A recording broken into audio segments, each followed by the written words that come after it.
Hey guys, after meeting with you on Monday and Wednesday, I feel like probably most of you have a pretty good grasp of the idea of continuous field, talking a little bit about composition and the balance between unity and variety, and hopefully have a pretty good sense of what this next drawing is going to encompass.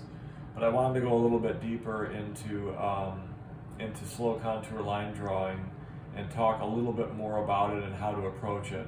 Um, as most of you saw, I've got the two drawings, hand drawings from Jackson and from Lewis that I thought were two good examples. And you may even see that Jackson's and Lewis's are a little bit different than the way I draw, which is true. So I think that with slow contour line drawing, you have a little bit of flexibility, or there's a little bit of creative license, where you could illustrate that you understand how to do slow contour drawing and how it benefits an artist, even though yours might be slightly different than the next person's. But in general, we're talking about keeping our pencil in contact with the paper, varying the weight of the line as we see fit based on changes in light, color, and structure. As much as possible, we want our line to look as though it's unbroken, as though if we could turn it into black thread, we could pull it up and it would not break. Of course, there's always exceptions to that. And that we are, slowly and carefully going through and documenting the object that we're drawing. So here I'm just using a rose as an example for this, and I've kind of already started it. But I just wanted to kind of take you through, I pinpoint an area that I'm working on, and then I'm going to just slowly and carefully just let my pencil react to what I see. Of course, I'm looking at what I've already drawn kind of in my periphery to kind of guide me through this so that I don't get too far out of proportion. But as I said, you are going to have some proportional problems just because you didn't have a chance to kind of lay it out. And again, that's okay. And with practice, you're going to get even better than that. So I'm going lighter in some areas, okay, for example, like right there. And then if I want to pick up my pencil, and I know I said not to, but occasionally you come to the end of a form and you'll pick it up. And then I'll go a little bit darker to kind of accentuate that right there, okay?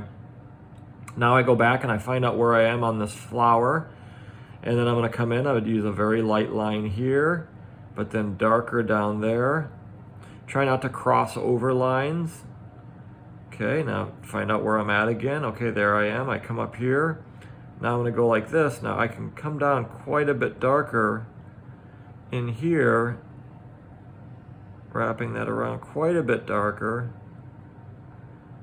and darker still, really showing that shadow that's occurring deep within that rose there. Okay, we're coming up around, sort of shrouding it right here. There's a little break right there. It's almost like you're talking yourself through it as you draw. Okay, I got to get that. Comes down, I got to get that. Can't go as dark. And again, I want to assign my darks to things that are truly only dark.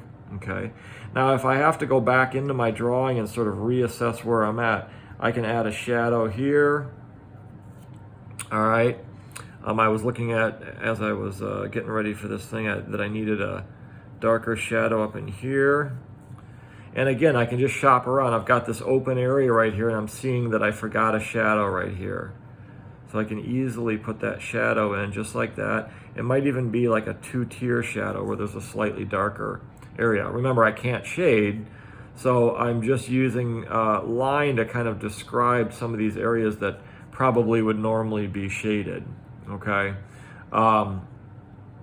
There's this little bit of leaf that comes off here. Okay, and just drawing what I see, coming through like that. I go back to the stem. There's a light reflected right there. All right, back in here.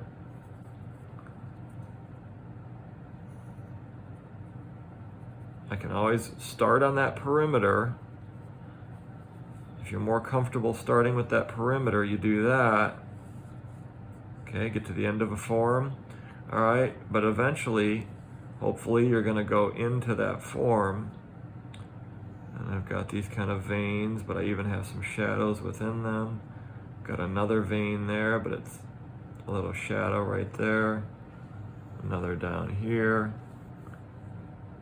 Okay, there's a shadow. And then this crosses like that over there. This does cross, but that vein does cross that shadow. So you sort of get the idea that I'm trying to vary the weight of my line from dark to light.